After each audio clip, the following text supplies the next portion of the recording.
Hello everyone, welcome back to the channel. I'm Kris. This is Caesar versus battles. So let's just get into it.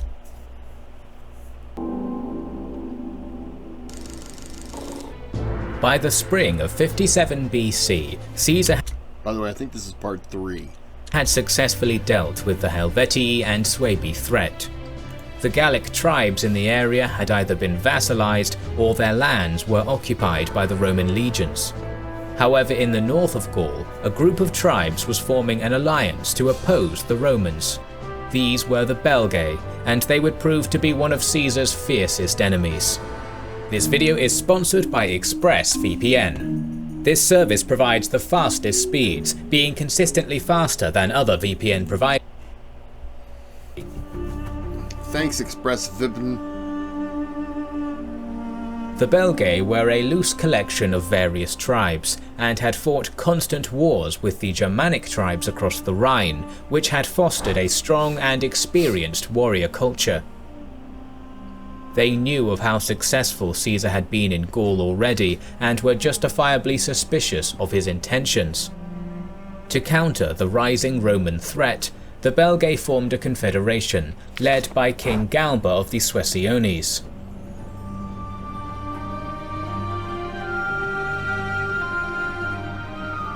Labienus sent word of this coalition to Caesar in Cisalpine Gaul, who immediately took action. Caesar raised a further 2 legions and moved straight to the Belgae border. It is worth noting that Caesar now had 8 legions under his command, approximately 44,000 men including auxiliaries, double the amount he had initially been allocated by the Senate. Furthermore, while the Belgae raising an army could certainly be seen as a potential threat, Caesar made no efforts to get the casus bellus he had when fighting the Helvetii and Suebi. The Republic had less and less control over Caesar, and many in Rome were beginning to talk about these conquests not being in Rome's best interest, but in Caesar's. Nevertheless, Caesar marched his legions quickly into the territory of the nearest Belgic tribe, the Remi, who were completely taken aback by the speed at which the Romans had been able to mobilize and surrendered instantly, swearing to Caesar that they had never been a part of the confederation. The Remi even provided Caesar with all the information they had on the alliance, including which tribes were involved, how many men each tribe was contributing, and that they were currently marching towards the Remi's territory. With this information, Caesar convinced his Gallic allies, the Aedui, led now by Divitiacus, to invade the lands of the Bellovaci, a powerful Belgae tribe, to open a second front, while he marched towards the Belgic alliance's main army. Caesar crossed a bridge over the Axona river and encamped in a strong position on a hill on the other side. The river provided protection from the rear, and marshy land at his front made a frontal assault difficult. Furthermore, Caesar had learned his lesson from fighting Ariovistus, and left 6 cohorts in a well-fortified position on the other side of the bridge, securing his supply line. With no chance of being starved out from his position, Caesar waited for the Belgae to make their move.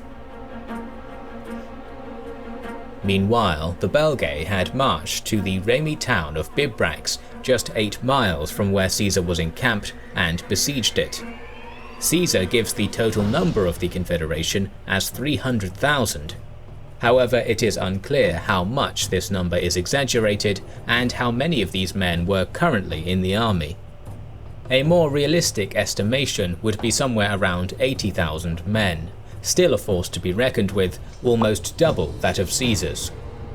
In the face of such a large force, the Remi sent messages to Caesar saying that they would be unable to hold the town without his help. Caesar, however, was reluctant to give up his defensive position, as he thought that the attack on Bibrax was a trap designed to force him to do that. Instead, he kept his legions in camp, but sent a substantial contingent of auxiliaries, composed mainly of Cretan archers and Balearic slingers, to sneak into Bibrax to help the Remi. With Bibrax thus reinforced, and Caesar not taking the bait, Galba instead marched his army to meet the Romans, encamping just 2 miles from the Roman camp. Caesar was reluctant to engage Galba straight away, and instead focused on cavalry skirmishes to test the strength of the Belgae.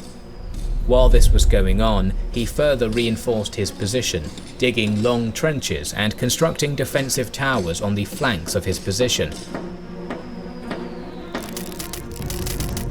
Realizing that attacking such a strong position would be suicidal, Galba instead sent roughly 15,000 to 20,000 men to ford the river and attack the 6 cohorts on the other side, hoping either to draw Caesar from the hill or to cut off his supply line and starve him out. Seeing this, Caesar gathered all his light infantry and cavalry and marched quickly to oppose the crossing, leaving his legions in their defensive position.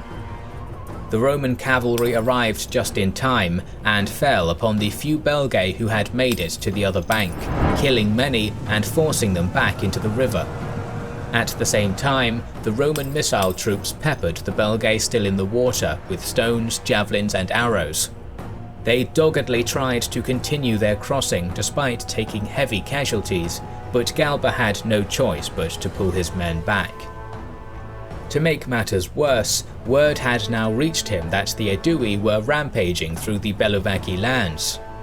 With the Romans to his front so heavily dug in, and with another army now threatening his flank, Galba decided to withdraw.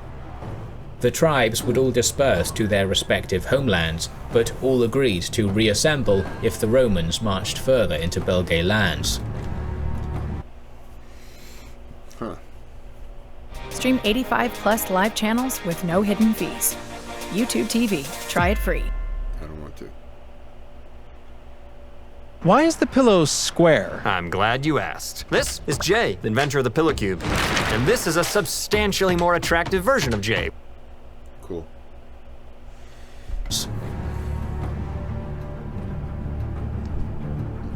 As the Confederation's army dispersed, Caesar cautiously pursued with his cavalry and 3 legions under Labienus, harassing the Belgae. Due to their lack of coordination, the Belgae suffered heavy casualties in this retreat. The battle had cost the Confederation approximately 10,000 men and had forced the tribes to divide, making them easier for Caesar to conquer. Oh, yeah. Many tribes simply surrendered in the face of the Roman legions, including the Belgae and Galba's Suessiones. However, deeper in Belgae territory, the Nervii did have the time to organize and were not going to give up so easily. They were outraged by Caesar's foray into Belgae territory, and alongside their neighbours, the Virumandui, Atrebates, and Aduatuci, were able to gather an army of approximately 50,000 men, led by the Nervii king, Bodugnatus.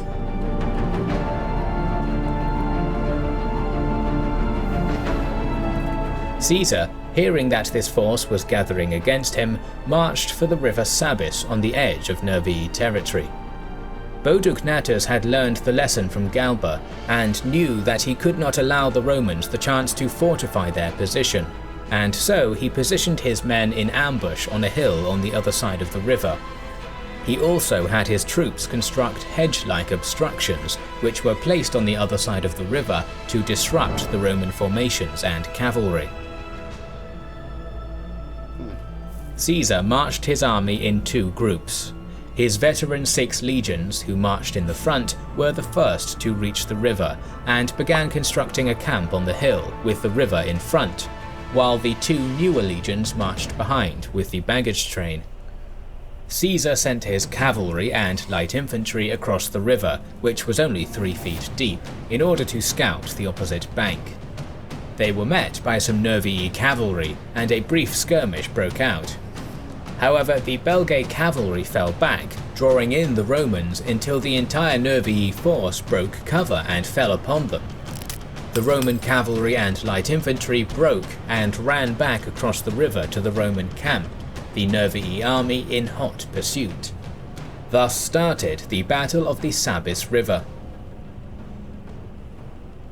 The Belgae moved from the woods and across the river so fast that the legions had almost no time to prepare. However, their experience and discipline kicked in. Rallying to the nearest cohort and legionary standards, they were able to put together a coherent battle line. But as the legionary engineers did not have time to clear the campsite as they usually would, the legions were divided by the hedge-like obstructions laid down by Bodugnatus, which prevented them from forming a cohesive formation.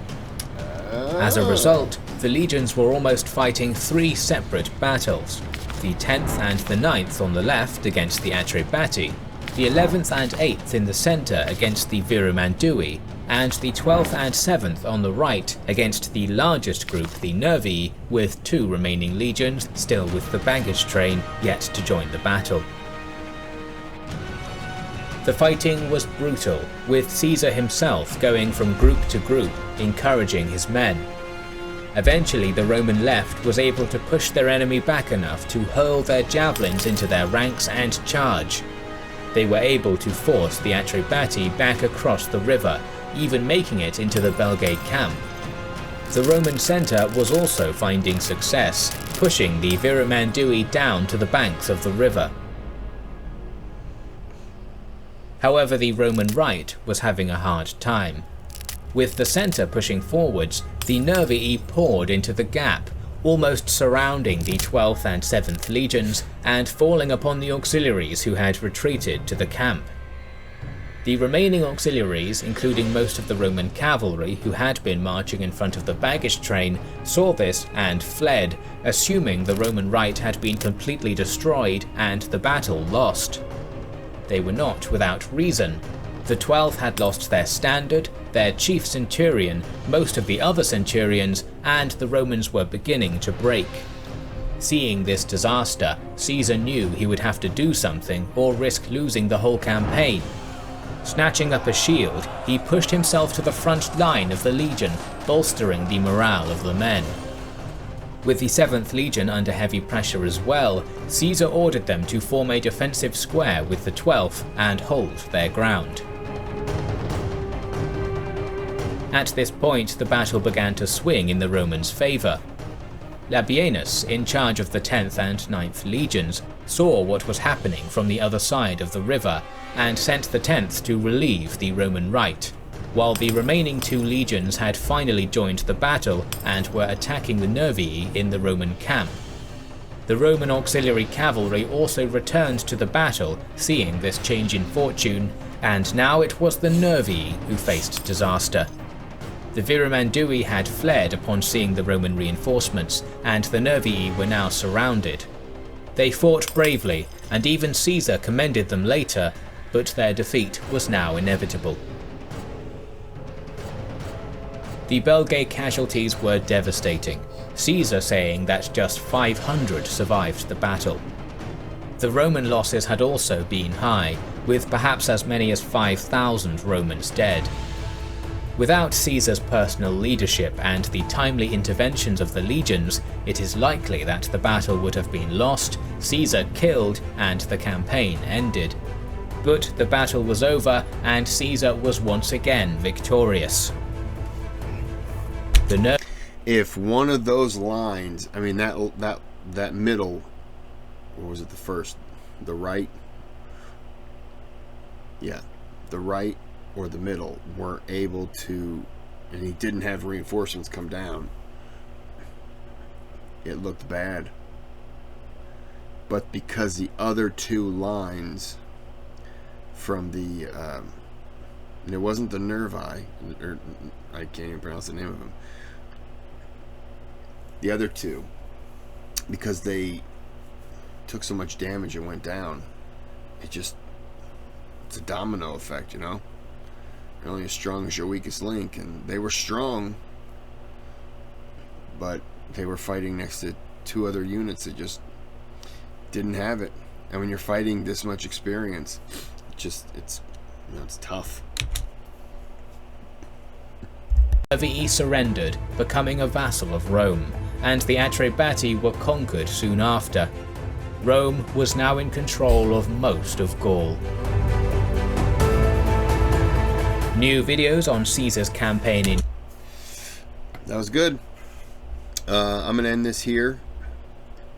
This was Caesar Part 3 of my series that I clearly have done. This was my voiceover. So, I think there's 17 total. So, I'll knock them out one at a time. You know, I can't tell you when I'll put them up, but they'll get there. I'm trying to spread things out, change things up. So, until next time, like and subscribe. Have a good day, have a good night.